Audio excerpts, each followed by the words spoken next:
ગાંધીનગરમાં મુખ્યપ્રધાનની અધ્યક્ષતામાં કેબિનેટ બેઠક યોજાઈ। બેઠકમાં સીએમ મર્યાદિત કાફલા સાથે પહોંચ્યા। ડેપ્યુટી સીએમ હર્ષ સંઘવી અને સાથી મંત્રીઓ એક જ કારમાં કારપુલિંગ કરીને આવ્યા। પ્રધાન પ્રવીણ માળી ઇલેક્ટ્રિક વ્હીકલ સાથે આવ્યા હતા। સંજયસિંહ મહિડા, પ્રદ્યુમન વાજા ઇલેક્ટ્રિક કાર સાથે જોવા મળ્યા। પીએમની અપીલને લઈને હર્ષ સંઘવીએ નિવેદન આપ્યું કે પીએમની સૂચનાનો અમલ કરવામાં આવ્યો છે। રાજ્યના નાગરિકો સાથે આ અભિયાનમાં જોડાયા છે। મંત્રીઓએ કારપુલિંગ કરીને સહયોગ આપ્યો છે। સીએમએ પોતાનો કાફલો ઘટાડ્યો છે।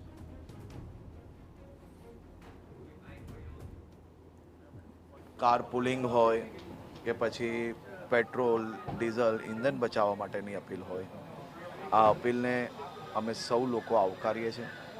જ્યારે દેશના સામાન્ય નાગરિકો બી આ અભિયાનમાં જોડાઈ ચૂક્યા હોય ત્યારે અમારી બી સૌની એક ખૂબ મહત્ત્વની ફરજ છે। તો આજે અમારા સાથી મંત્રીઓ જોડે કારપુલિંગનો બી એક અભિયાનને આગળ વધારવા માટે અને સાથે સાથે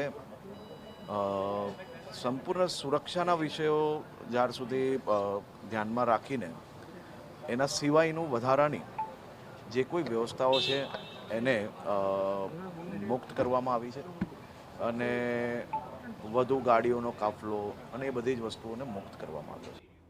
આવતીકાલે ગુજરાતને 300 નવી બસોની ભેટ મળશે। કોઈપણ પ્રકારનો કાર્યક્રમ કરવામાં નહીં આવે। ડાયરેક્ટ લોકો માટે બસો ઉપયોગમાં આવી જશે। 126 પાયલોટ કારનો ઘટાડો કરવામાં આવ્યો છે। 5000 કિલોમીટરનું ઈંધણ બચ્યું છે।